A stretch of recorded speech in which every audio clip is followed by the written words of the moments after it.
School is just out for summer, but already the bills for next term are rolling in. Books, uniforms and transport costs are adding up, meaning a summer of dread for parents, according to the opposition. And this year, in the cost of a living crisis, where bills and prices continue to spiral, many parents are stressed and they're really anxious. A child's education should be a cherished right, but for so many, the price of education is a cause of concern, a cause of anxiety, and that is simply wrong.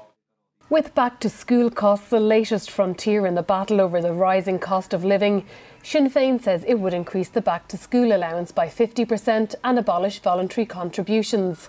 But the government is resolute in holding its spending power until autumn, with the worst of inflation yet to come. The cost of living crisis is happening right here, right now. It'll happen all the way through to the budget and will continue after the budget. That's the truth of it.